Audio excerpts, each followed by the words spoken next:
Hi students, CA foundation में 25 का exam बिल्कुल नज़दीक है। 20 डेज का टाइम बचा हुआ है और आप लोग अपनी प्रिपरेशन को कंसोलिडेट कर रहे हो। तो आज मैं आपको बताऊंगा इसका जो पेपर नंबर 1 है अकाउंटिंग, कि इस अकाउंटिंग को हम किस तरीके से अभी कंसोलिडेट करें, इसके बाद एग्ज़ाम में किस तरीके से इसको लिखें और क्या क्या चीज़ें ध्यान रखें जिससे कि इस सब्जेक्ट में मैक्सिमम मार्क्स आए। तो देखो, सबसे पहले हम स्टडी की बात करते हैं और स्टडी में भी अभी हम कंसोलिडेशन की बात कर रहे हैं। जो यानी पढ़ रखा है उसको किस तरीके से कंसोलिडेट करें।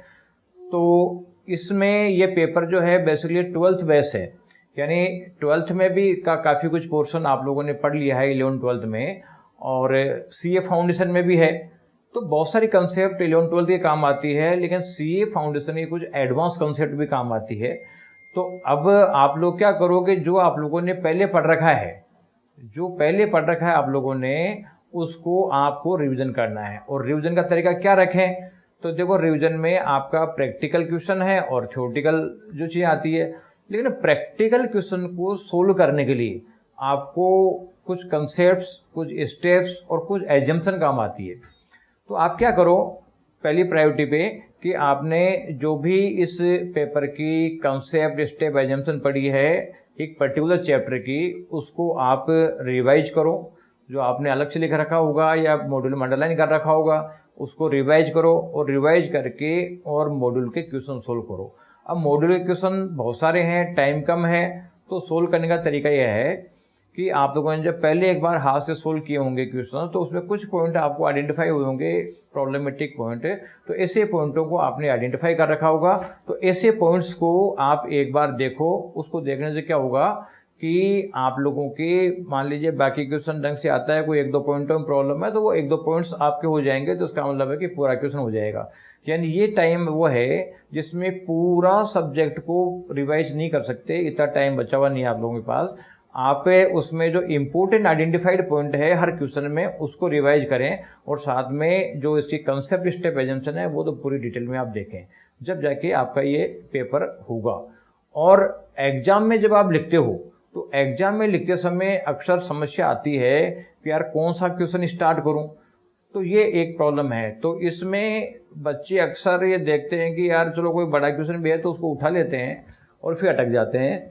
तो एग्जाम में सोल्व करते समय ध्यान रखो कि सबसे पहले जो छोटा और इजी क्वेश्चन है वो पहले पिक करना आप लोगों को, फिर इजी और बड़ा पिक करना है, और फिर जो मोस्ट टफ क्वेश्चन है सबके लास्ट में पिक करना है। सबसे बड़ा रीजन इसका ये है कि अगर आप टफ क्वेश्चन उठा के बैठ गए और लिखने बैठ गए, पता चला साहब 1 घंटे का लग गया, 10 मार्क्स का क्वेश्चन हुआ नहीं, आपका कॉन्फिडेंस खत्म हो जाएगा। इसलिए इजी क्वेश्चन जैसे जैसे करते जाओगे वैसे वैसे आपका कॉन्फिडेंस डेवलप होता जाएगा, और जब कॉन्फिडेंस फुल्ली डेवलप्ड हो जाता है तो फिर टफ चीज़ें भी आप लोगों को आना चालू हो जाएगी। और उसमें एग्जाम में थोड़े से ध्यान ये भी रखना है कि जैसे बच्चे अक्सर पूरा पेपर सोल्व नहीं कर पाते, और पूरा पेपर सोल्व नहीं करने का बेसिक रीज़न होता है कि जब अकाउंट्स का पेपर है तो उसमें वो कई फॉर्मेट बनते हैं, तो स्केल लगा लगा के लाइंस ड्रॉ करते हैं बच्चे, और इस लाइंस ड्रॉ करने में भी कम से कम 10-15 मिनट का टाइम वो कंज्यूम कर जाते हैं। और क्योंकि मतलब लाइंस इसलिए ड्रॉ करते हैं कि वो अच्छा लगे प्रेजेंटेशन, लेकिन देखो प्रेजेंटेशन के मार्क्स नहीं होंगे यहाँ पे, यहाँ मार्क्स होंगे कि आपने क्या कंटेंट लिखा है, क्या नहीं लिखा, सही जगह लिखा नहीं लिखा। तो लाइंस आप फ्री हैंड ड्रॉ कर लें। फ्री हैंड ड्रॉ करने से क्या होगा, लाइन थोड़ी टेढ़ी मेढ़ी हो जाएगी, लेकिन उससे कोई फर्क नहीं पड़ता है। लेकिन जो स्केल से लाइन ड्रॉ करने में अगर मान लो आपको 15 मिनट का टाइम लगता है, तो यहाँ आपको 2 मिनट में लाइन ड्रॉ हो जाएगी, इतना टाइम आप सेव कर लोगे। तो ये चीज़ें ध्यान रखें। कुछ चीज़ें और है, जैसे मान लीजिए एग्जाम में आप लोग कोई क्वेश्चन कर रहे हैं और उस क्वेश्चन में कहीं अटक गए, वो क्वेश्चन सोल्यूशन तक नहीं पहुँच पा रहा, तो उसके लिए पीछे पड़ने की जरूरत नहीं है, आपको उस क्वेश्चन को स्किप करना है और आगे देना है। क्योंकि अगर उसमें अटक गए एक बार तो पता चलता है कि काफ़ी कुछ टाइम कंज्यूम हो जाएगा, दूसरे क्वेश्चन जो इजी कर सकते थे वो क्वेश्चन नहीं कर पाएंगे। तो ये चीज़ थोड़ा ध्यान रखने का है। अब एक चीज़ और आएगी अभी लास्ट में कि बहुत सारे लोग रिवीजन क्लासेज, मैराथन और इस तरह की चीज़ें चलाएंगे, सब अपनी अपनी मार्केटिंग कर रहे हैं। आप लोगों को कुछ भी देखने की जरूरत नहीं है, आप लोग उसी को देखो जो आप लोगों ने आइडेंटिफाई कर रखा है। आइडेंटिफाइड चीज़ देखोगे तो आपको ज़्यादा फायदा मिलेगा, और अनआइडेंटिफाइड चीज़ देखोगे तो आपको कम फायदा मिलेगा। इसलिए आइडेंटिफाइड चीज़ देखो और फिर देखना आपको क्या डिफरेंस आता है। आपके रिजल्ट में काफ़ी कुछ चेंज आ जाएगा। तो ये जो 3-4 चीज़ें मैंने बताई है, पढ़ने से रिलेटेड बताई है, लिखने से रिलेटेड बताई है, एग्जाम में क्या क्या ध्यान रखना है, इनको आप फॉलो करोगे तो आपके मार्क्स में काफ़ी कुछ चेंज आ जाएगा।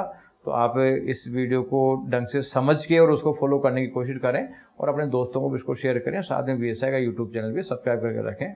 Thank you.